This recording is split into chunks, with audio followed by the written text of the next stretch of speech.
What is it that you want? It's an open question, you see. It's not an imposing question. It's not a demanding question.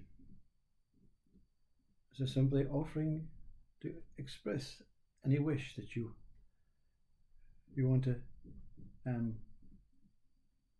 put forward.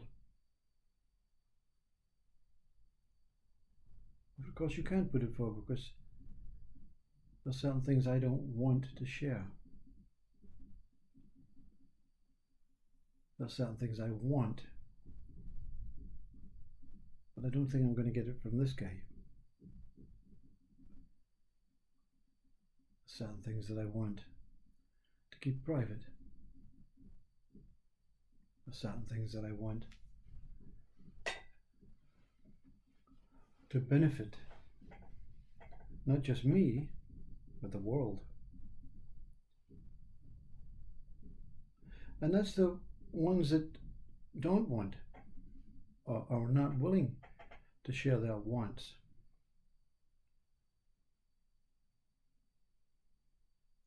And there are those that say quite outwardly, I want peace. I want freedom. I want to be left alone. I want my privacy. I want the world to accept me for what I am.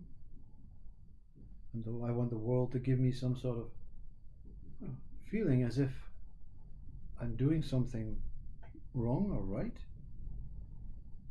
So they're the wants about me, the person. And then there are wants from the mind, the ego. I want to find God. I want to be enlightened. I want to write a book that makes me famous. I want to be like that famous singer. I want to own a big mansion. I want to be rich.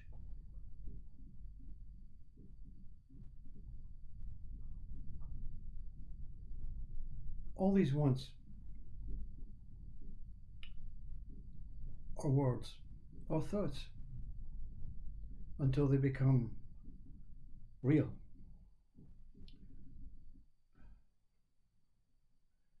I, like most before this shift in consciousness, had many wants up here. None of them came to fruition because I didn't believe in them. I didn't put them into action. I didn't, make any attempts to get that want, whether they're a subject, a fantasy, an object, whether they're a reality or whether they're fake. There was no effort. Thinking once, constantly thinking once.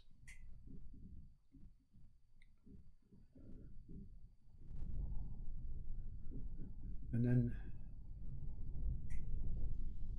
I had a really big want. A really big want. A want that put all the other wants into hiding. A want that really intimidated all the other wants. I wanted to die. You see? Every want runs for cover. Surely he's joking. Surely this wanter is joking.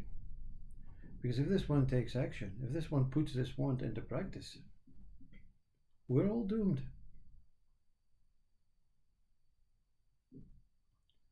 So collectively, all these little wants made some sort of pact with the big want. Look, hey, that's a bit harsh.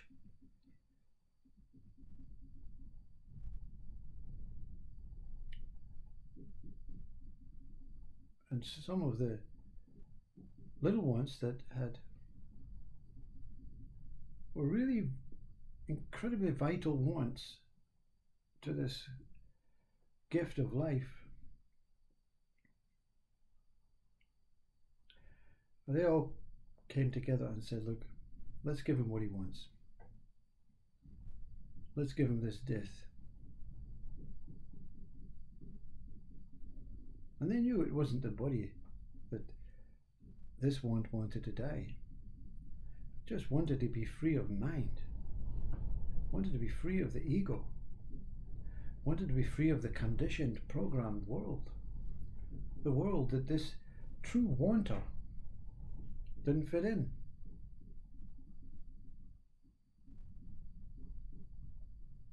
So they allowed the process to go so far.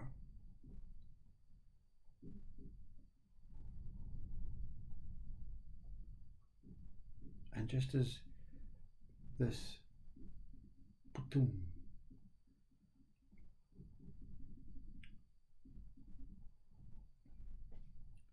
took place,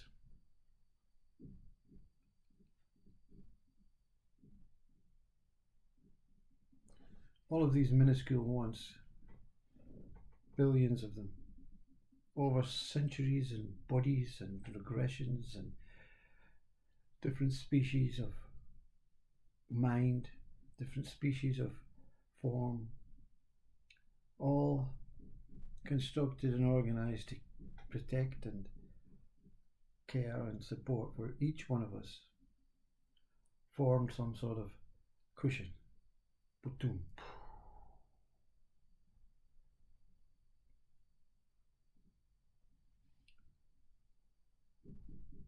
But they didn't save themselves. They sacrificed their wanting position to really negate the wanter of death.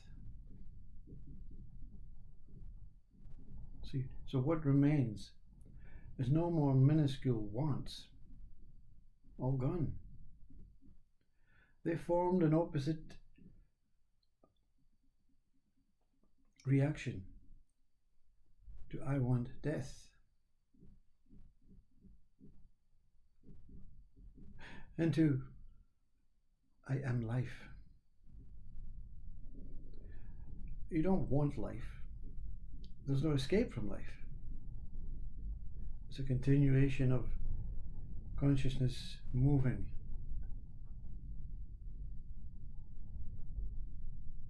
And we have big winds today, big storm.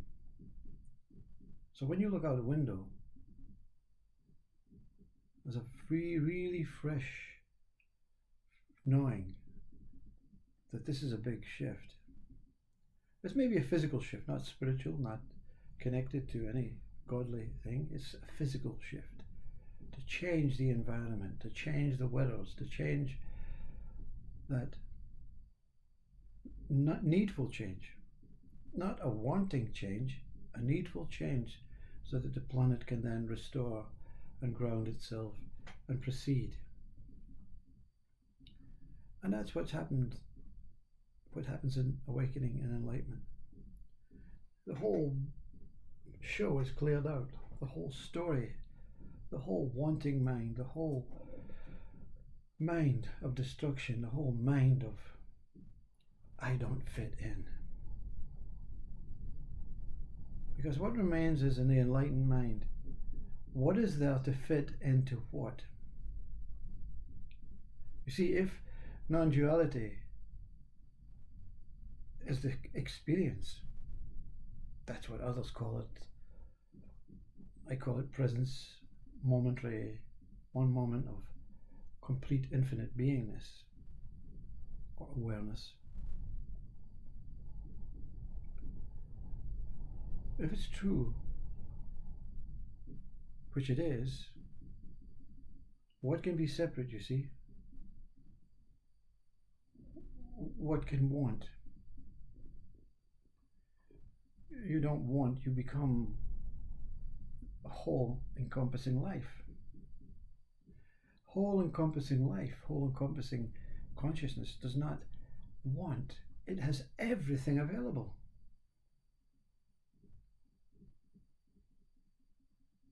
You see, our system, our society says no. Yes, everything is available, but you can't have that sports car because you don't have enough money. Well, that's funny because I don't want it. It's there. I witness it. I observe it. Therefore, I own it. Not in name, not able to drive it, but able to witness the beauty of its driving as it passes. Everything is here. The idea that you are separate, that you have control, and that you are manipulated by a government or a society or a system is your choice. You see? In a financial world, you've no choices. But finances are the same as wants. I have money here. Oh yes, sir, what can I do for you? I want that new scooter that you're thinking. Okay, if you give me the money, you can have it. Deal. You don't have enough, you see. It's not that you don't have enough. You want to itsy bitsy wanting, itsy bitsy journey, itsy bitsy, so that you can challenge that what is already here for you and pretend that you don't want it, pretend that you don't have it, pretend that it's not yours. The sky in the clouds is mine. I witness it. I don't own it. I can't change it. I can't do anything with it. But I can watch it passing. I can witness castles. I can witness airplanes. I can witness trees. Because I own the world of this. But enlightenment means I don't even want this. It's not worth anything because it continues to pass and I can't grab onto it. So enlightenment is the realization that anything that exists that is passing, that is temporary, that is moving, that is changing, is not real. The observing of that what is real or unreal, that what is moving, passing or still, the observing is beyond reality. It has no mind to say I want or I don't want, I know or I don't know, I am or I am not.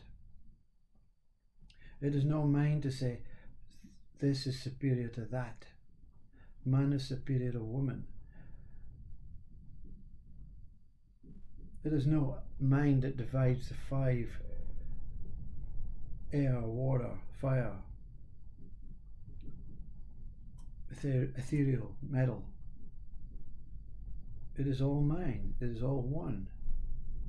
When I want to be a mind, but I don't want that. You don't want to be a human.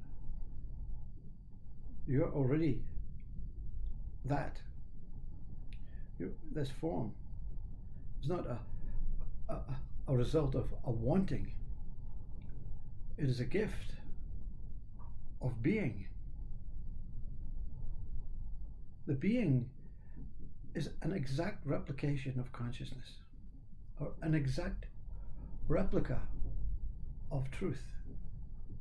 The being knows nothing about wanting and non-wanting. It has to invite a human mind in, and when it does, it realizes, I'm looking away now from the truth of what I am. I'm looking at what mind can teach me about something that is unreal, that is an illusion. And I'm okay with that until I don't want it. And that what does not want it, it's just another version of mind, the wanter. But something observes that what gives up the wanting and the non-wanting and pulls it away and said, now, freedom is not here to be attained. Freedom is not here to be wanted or not wanted. Freedom is your true essence. Freedom is that consciousness that exists as the observer of itself.